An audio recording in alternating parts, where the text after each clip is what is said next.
بسم اللہ الرحمن الرحیم۔ شروع کرتا ہوں اللہ کے پاک نام سے جو بہت بڑا مہربان نہایت رحم والا۔ دوستوں، بہنوں، بھائیوں، بزرگوں، السلام علیکم ورحمۃ اللہ وبرکاتہ۔ تاریخ اسلام میں حضرت خالد بن ولید اللہ کی تلوار کی قسط نمبر 190 میں ہم آپ کو خوش آمدید کہتے ہیں۔ دوستوں، بہنوں، بھائیوں، بزرگوں، کل ہم بیان کر رہے تھے جنگ کا میدان۔ جنگ کے میدان میں مسلمانوں کے سارے محاذ پر نہیں بلکہ 11 میل لمبے محاذ کے تھوڑے سے حصے پر تھا۔ اتنے تھوڑے حصے پر اتنی زیادہ نفری کا حملہ روکنا آسان نہیں تھا۔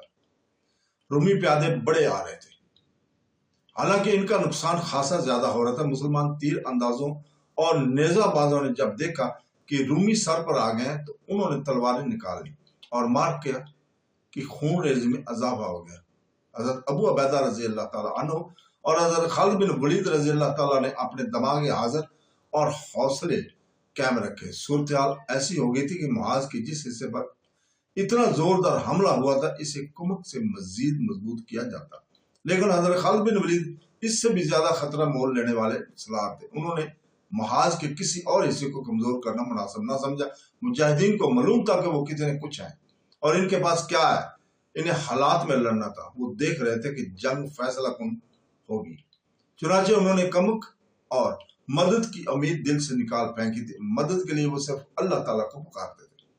صاف نظر آ رہا تھا کہ رومی سلار احتیاط سے کام لے رہے ہیں۔ رومی سلار اعلیٰ مہان دیکھ رہا تھا کہ اس کے حملہ آور پیادے کٹ رہے ہیں اور وہ مقصد پورا کرتا نظر نہیں آ رہا تھا جس مقصد کے لیے اس نے حملہ کرایا تھا۔ پھر بھی اس نے اپنے حملہ آور پیادوں کو پیادہ یا سوار دستے کی کمک نہ دی۔ یہاں پہ مورخ لکھتے ہیں کہ مہان کو یہ توقع تھی کہ مسلمان اس حملے کا مقابلہ کرنے کے لیے اپنے پورے محاذ کو درم برم کر دیں گے، لیکن اس کی یہ توقع پوری نہیں ہو رہی تھی۔ کمک نہ ملنے کا اور اپنے اتنے زیادہ نقصان کا اثر رومی حملہ آور پیادوں پر بہت برا ہو رہا۔ قریب تھا کہ وہ خود ہی پیچھے ہٹ جاتے کہ ان کے سلار نے انہیں پیچھے ہٹا لیا۔ اس کی وجہ یہ بھی تھی کہ سورج غروب ہو رہا تھا۔ وہ منظر جذباتی سا تھا۔ جب مجاہدین جو اپنی جگہ سے آگے چلے گئے تھے واپس آئے، ان کی عورتیں ان کی طرف دوڑ پڑی۔ وہ اپنے خاوندوں کو پکار رہے تھے۔ انہوں نے اپنے مردوں کو گلے لگایا اور جو زخمی تھے ان کی باقاعدہ مرم پٹی کرنے سے پہلے اپنی اوڑھنیاں پھاڑ پھاڑ کر ان کے زخم صاف کیے اور ان پر اوڑھنیوں کی پٹیاں باندھی۔ عورتیں پانی کے مشکیزیں اٹھائے میدان جنگ میں پھیل گئیں۔ وہ ان زخموں کو ڈھونڈتی پھر رہی تھی، زخمیوں کو جو اپنے سہارے اٹھ کر چلنے کے قابل نہیں تھے۔ عورتوں کے انداز میں والہانہ پن اور دیوانگی سی تھی۔ وہ شدید زخمی ہو جانے والوں کو پانی پلاتی، ان کے زخموں پر کپڑے پھاڑ کر پٹیاں باندھتی اور انہیں اٹھا کر اپنے سہارے پیچھے لا رہی تھی۔ شام گہری ہو گئی تو میدان جنگ میں مشعلیں نظر آنے لگی۔ عورتوں کے ساتھ مجاہدین بھی اپنے شدید زخمی اور شہید ساتھیوں کو ڈھونڈ رہے تھے۔ ان کے حوصلے بلند تھے۔ انہوں نے بڑا ہی شدید حملہ بیکار کر دیا تھا۔ مسلمان نے میدان جنگ میں رومیوں کی لاشیں دیکھ کر ان کے حوصلے اور جذبے کو مزید تقویت ملی۔ مسلمانوں کے مقابلے میں رومیوں کا نقصان بہت زیادہ تھا۔ بہت سے رومی ایک گروہ یا جیش کی صورت میں مشعلیں اٹھائے آگے آئے۔ وہ اپنے زخمیوں کو اور اپنے ساتھیوں کو لاشوں کو اٹھانے آئے تھے۔ وہ ایسی ترتیب اور ایسے انداز سے چلے آ رہے تھے حملہ کرنے آ رہے ہیں ایسا لگتا تھا۔ مسلمان جو اپنے زخمی ساتھیوں کو اٹھا رہے تھے تلواریں نکال کر ان پر ٹوٹ پڑے۔ اچھا خاصا مارکا ہوا۔ ہم اپنے زخمیوں کو اٹھانے آئے ہیں۔ رومیوں کی طرف سے آواز بلند ہوئی، تم زخمی ہو کر ہی ہمارے اپنے زخمیوں کو اٹھا سکو گے؟ مجاہدین کی طرف سے جواب آیا۔ وہ 2-3 جگہوں پر اس طرح کی جھڑپیں ہوئیں اور رات گزرتی رہی۔ اس وقت رومی سلار اعلیٰ مہان نے سلاروں کو اپنے سامنے بٹھا رکھا تھا۔ اپنے آپ کو دھوکے میں نہ رکھو، وہ کہہ رہا تھا، ہم اپنے حملے میں بری طرح ناکام ہوئے ہیں۔ کیا کوئی بتا سکتا ہے کہ اس کی وجہ کیا ہے؟ میرا خیال ہے کہ ہمارے سپاہیوں نے اپنے اوپر مسلمانوں کا خوف طاری کر رکھا ہے۔ ایک سلار نے کہا، نہیں۔ مہان نے کہا، ہماری صفوں میں اتحاد نہیں، مسلمان ایک ہیں اور وہ بھی مختلف قبیلوں کے ہیں، لیکن وہ سب اپنے آپ کو مسلمان سمجھتے ہیں۔ انہوں نے اپنے آپ کو اسلام کے رشتے کا پابند کر لیا ہے۔ اس عقیدے نے انہیں ایک جان کر دیا ہے۔ ہم میں یہ اتحاد نہیں۔ کئی ایک علاقوں اور کئی ایک قبیلوں کے لوگ ہمارے ساتھ آ ملے، لیکن ہمارے درمیان کوئی ایسا رشتہ نہیں جو ہم سب کو متحد کر سکے۔ ایک رات میں اتحاد پیدا نہیں کیا جا سکتا سالار اعلیٰ۔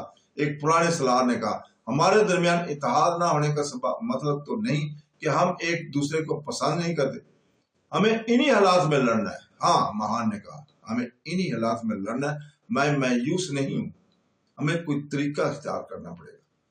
کل صبح ہم اس وقت مسلمانوں پر حملہ کریں گے جب وہ حملہ روکنے کے لیے تیار نہیں ہوں گے، اور یہ ان کی عبادت کا وقت ہوگا۔ تقریباً ان تمام مورخوں نے جنہوں نے جنگ یرموک کو تفصیل سے بیان کیا ہے، مہان کا اگلی صبح کے حملے کا پلان اس طرح لکھا ہے کہ مسلمانوں کے قلب پر حملہ کیا جائے۔ جو دھوکہ ہوگا اس کا مقصد یہ ہوگا کہ قلب یعنی مسلمانوں کے درمیانی دستوں کو، جن میں مرکزی کمان بھی تھی، لڑائی میں الجھا کر یہیں روک کر رکھا جائے گا۔ اس سے فائدہ یہ اٹھایا جائے گا کہ مسلمانوں کا مرکز اپنے دائیں بائیں کی طرف توجہ نہ دے سکے گا۔ مہان کے پلان کے مطابق اصل حملہ مسلمانوں کے پہلوؤں پر کرنا تھا، جس کا مقصد یہ تھا کہ پہلوؤں کے دستوں کو بکھیر کر ختم کر دیا جائے، اور اگر مسلمان مقابلے میں جم جائیں تو ان پر ایسا دباؤ ڈالا جائے کہ وہ اپنے قلب کی طرف اکٹھے ہو جائیں۔ اس صورت میں ان پر پہلوؤں اور عقب سے حملہ کیا جائے گا۔ پلان بڑا خطرناک تھا۔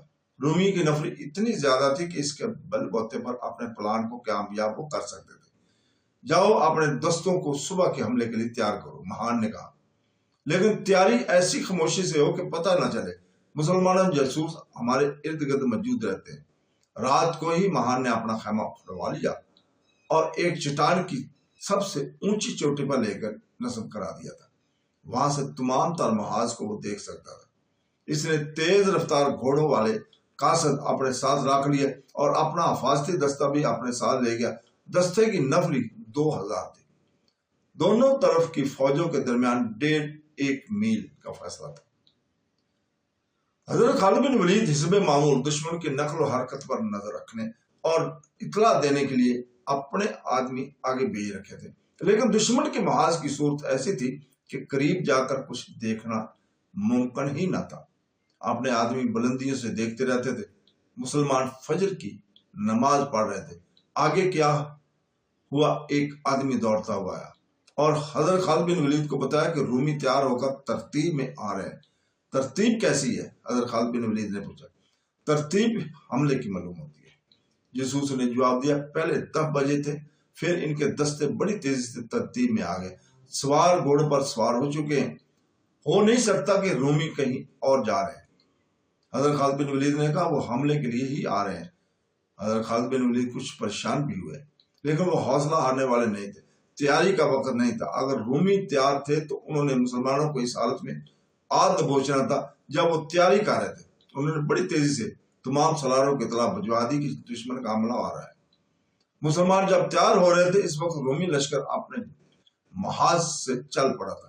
اس کی رفتار خاصی تیز تھی۔ رومی سالاروں کو توقع تھی کہ وہ مسلمانوں کو بے خبری میں جا لیں گے، لیکن وہ جب قریب آئے تو مسلمان تیار تھے۔ وہ خلاف توقع اتنی جلدی تیار ہو گئے تھے۔ حضرت خالد بن ولید نے لمبا چوڑا حکم نہیں بھیجا تھا، نہ کوئی ہدایت جاری کی تھی، صرف اتنا پیغام دیا تھا کہ دشمن کا حملہ آ رہا ہے، اپنے اپنے محاذ پر تیار ہو۔ صبح کا اجالا سفید ہو رہا تھا۔ رومی سیلاب کی طرح بڑے آ رہے تھے۔ ان کا رخ مسلمانوں کے قلب کی طرف تھا۔ ان کے بہت سے دستے دائیں بائیں پہلو کی طرف بھی آ رہے تھے، لیکن معلوم یہ ہوتا تھا کہ وہ حملہ قلب پر کریں گے۔ حضرت خالد بن ولید نے اپنے قلب کے دستوں کو آگے بڑھ کر دشمن کا استقبال کرنے کا حکم دیا۔ انہوں نے دفاع کا طریقہ وہی اختیار کیا کہ برچھی بازوں اور تیر اندازوں کو آگے رکھا گیا۔ رومی جو اس امید پر بہت تیزی سے آ رہے تھے کہ مسلمان بے خبر ہوں گے اور بڑی آسان فتح ہوگی، مسلمانوں کو ہر لحاظ سے تیار دے کر ذرا سست ہو گئے اور ان کی تعداد قدم رکھنے لگے۔ انہوں نے گزشتہ روز حملہ کر کے دیکھ لیا تھا۔ مسلمان تیر اندازوں نے اتنی تیزی سے تیر چلانے شروع کر دیے تھے کہ فضا میں ایک جال تن گیا۔ رومی رک کر پیچھے ہٹے اور تیروں کی زد سے دور نکل گئے۔ کچھ دیر بعد وہ ڈھالیں آگے کر کے بڑھنے لگے۔ تیر اندازوں نے ایک بار پھر تیروں کا میم برسا دیا، لیکن اب کے رومی بڑھتے آئے، تیر کھا کھا کر گرتے بھی رہے اور وہ نیزہ بازوں تک آ پہنچے۔ رومیوں کے پاس مروانے کے لیے بہت نفری تھی۔ نیزہ بازوں نے رومیوں کو روکنے کی بھرپور کوشش کی، لیکن رومیوں کی یلغار اتنی شدت تھی کہ رک نہ سکے۔ تب قلب کے دستے آگے بڑھے اور مجاہدین نے جان کی بازی لگا دی۔ حضرت خالد بن ولید یہ دیکھ کر حیران ہوئے کہ رومی پیچھے ہٹنے لگے ہیں۔ مجاہدین ان کے پیچھے گئے لیکن حضرت خالد بن ولید نے انہیں روک دیا۔ کچھ دیر بعد رومی پھر آگے بڑھے اور مجاہدین نے پہلے کی طرح حملہ روکا۔ خاصی خون ریزی وہاں پہ ہوئی اور رومی پیچھے ہٹ گئے، اور اس کے بعد یہی سلسلہ چلتا رہا۔ مسلمان سالاروں کو معلوم ہی نہیں تھا کہ مہان کا پلان ہی یہی ہے کہ مسلمانوں کے قلب اور محفوظہ کو الجھائے رکھو تاکہ اپنے پہلوؤں سے بے خبر ہیں اور انہیں کمک نہ دے سکے۔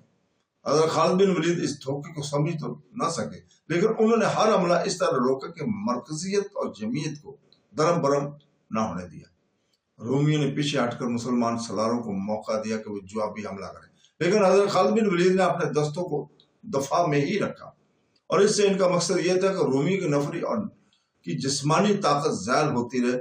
حضرت خالد بن ولید اپنے پہلوؤں کی طرف توجہ نہ دی۔ انہوں نے سالاروں کو بتا رکھا تھا کہ حکومت کی امید نہ رکھیں۔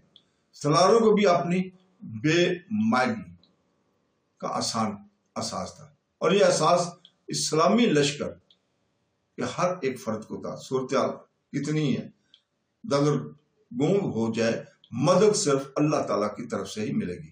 رومیوں کے اصل حملے تو مسلمانوں کے پہلوؤں پر ہو رہے تھے جو مہان کے پلان کے عین مطابق تھے۔ دائیں پہلو پر یوں ہوا کہ رومیوں نے وہاں بڑا تیز حملہ کیا۔ اس پہلو کی کمان عمرو بن عاص رضی اللہ تعالیٰ عنہ کے پاس تھی۔ مجاہدین نے حملہ نہ صرف روک لیا بلکہ دشمن کو پسپا بھی کر دیا۔ دشمن نے یہ حملہ کرنے والے دستوں کو پیچھے کر کے دوسرا حملہ تازہ دم دستوں سے کیا۔ یہ پہلے حملے سے زیادہ شدت تھا۔ مسلمانوں نے اس کا بھی مقابلہ کیا لیکن ان کے جسم شل ہو گئے۔ انہوں نے رومیوں کے اس سے کہیں زیادہ نقصان پہنچایا جتنا رومیوں نے انہیں پہنچایا تھا، اور انہوں نے اس حملے کا دم خم توڑ دیا تھا۔ تو دوستو، اس کے ساتھ ہی آج ہم اجازت چاہتے ہیں۔ کل انشاءاللہ تعالی 191 نمبر قسط میں ہم آپ کو خوش آمدید کہیں گے۔ کل تک کے لیے اجازت، اللہ حافظ۔